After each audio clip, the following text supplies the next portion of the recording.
मुल्क में बढ़ती दहशतगर्दी पर पार्लियामेंट को एतमाद में लेने का फैसला। वज़ीर-ए-आज़म ने कौमी सलामती की पार्लिमानी कमेटी का इजलास मंगल दोपहर 1:30 बजे तलब कर लिया। इजलास इन कैमरा मुनक़िद होगा। सिक्योरिटी सूरत हाल पर ब्रीफिंग दी जाएगी। अस्करी क़यादत पार्लिमानी कमेटी को मौजूदा सिक्योरिटी सूरत हाल से आगाह करेगी। कौमी सलामती की पार्लिमानी कमेटी के इजलास कौमी असम्बली हॉल में होगा।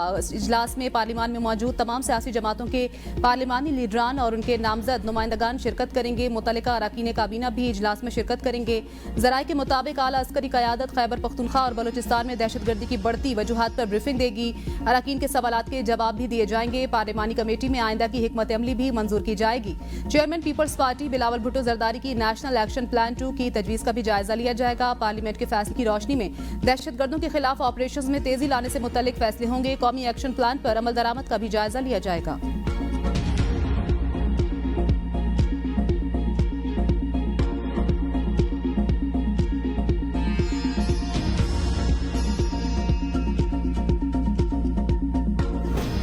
इंसानी स्मगलर्स दुनिया में पाकिस्तान की बदनामी का बायस बने। वज़ीर-ए-आज़म का काले धन के मुकम्मल खात्मे का अज़्म। शहबाज शरीफ की FIA और इंटेलिजेंस ब्यूरो के अफसरान व एहलकारों से मुलाकात। इंसानी स्मगलिंग में मुलविस गिरोह और सरगना को गिरफ्तार करने वाली टीम के लिए फीकस 10-10 लाख रुपए इनाम।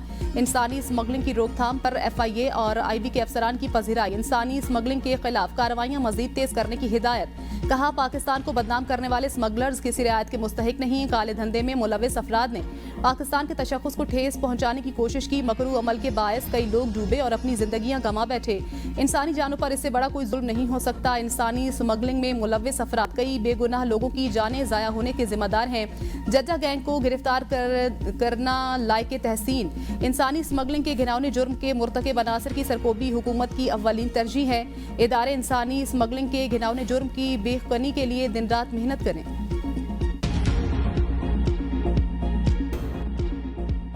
ML1 मंसूबे पर वजीर रेलवे का बयान। पाक चीन ताल्लुकात पर खुदकुश हमला। माइनस चीन ML1 बनाने का ऐलान। पॉलिसी शिफ्ट का ऐलान। वजारत खारजा बयान की वजाहत नहीं करता तो उसे सरकारी पॉलिसी समझा जाएगा।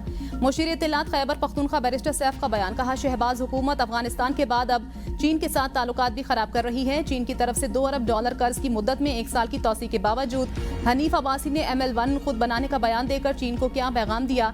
लगता है कि वजीर रेलवे ने एफी ड्रेन के जेरे असर बयान दिया। 70 रुपए फी लीटर पेट्रोल लेवी का निफाज मुस्तरद करते हैं। पेट्रोल कीमतें फौरी कम। बिजली के बिलों में आवाम को रिलीफ दिया जाए। अमीर जमात इस्लामी हाफिज नईमुर रहमान कहते हैं, मुल्क के माशी हालात दिन ब दिन बिगड़ रहे हैं। हुकूमती पॉलिसियों ने आवाम की मुश्किलात में मजीद इजाफा कर दिया। जब तक फॉर्म 47 के मुताबिक हुकूमतें मुसल्लत की जाती रहेंगी, मुल्क में इस्तेहकाम नहीं आ सकता। रियासत की जिम्मेदारी है कि इलाज की सहूलियात फराहम करे और अमन कायम करे। हुक्मरान तबका बज़ाहिर खुद को पढ़ा लिखा जाहिर करता है, लेकिन कौम के बच्चों को जाहिल बनाना चाहता है। हुकूमत शमसी तवानाई की हौसला शिकनी नहीं कर रही। वफाकी वजीर तवानाई अवैस लगारी कहते हैं, बरामदशुदा सोलर यूनिट पर GST नहीं लगेगा। मिफ्ता इस्माइल इस हवाले से लाइल्म। नई पॉलिसी के बाद नेट मीटर्स की तादाद में इजाफा होगा और सरमायाकारी की वापसी का दौरानिया 3.5 से 4 साल होगा। वक्त के साथ लोग हाइब्रिड निजाम की तरफ जरूर जाएंगे।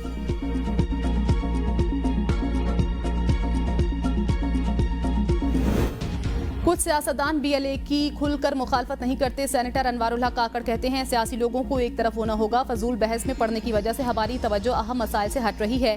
पिछले 20 साल की जंग में बलोचिस्तान को काफी नुकसान पहुंचा। किसी दहशतगर्द गिरोह को शहरियों को कत्ल करने की इजाजत नहीं दी जा सकती।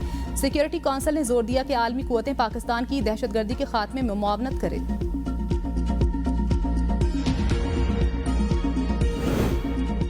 इस्लामाबाद में सुप्रीम कोर्ट के अहाता में बनी इंसानी हकूक यादगार का रिकॉर्ड गायब। साबिक चीफ जस्टिस काजिफ अजीजा ने सुप्रीम कोर्ट के अहाता में बुनियादी इंसानी हकूक की यादगार बनवाई थी। साबिक चीफ जस्टिस ने रिटायरमेंट के दिन इसका इफ्तिताह भी किया था। यादगार कितनी मालियत की रकम से बनाई गई, टेंडर कहाँ हुआ, किस कंपनी ने यादगार बनाई, सुप्रीम कोर्ट के पास रिकॉर्ड मौजूद नहीं। पेशावर में मस्जिद के बाहर धमाके में जाँ बहक मुफ्ती मुनीर शाकिर सपुर्दे खाक। नमाज जनाजा उनके साहबजादे मुफ्ती अब्दुल्ला शाकिर ने पढ़ाई। उलमा कराम समेत मजहबी शख्सियात और बड़ी तादाद में शहरी शरीक हुए।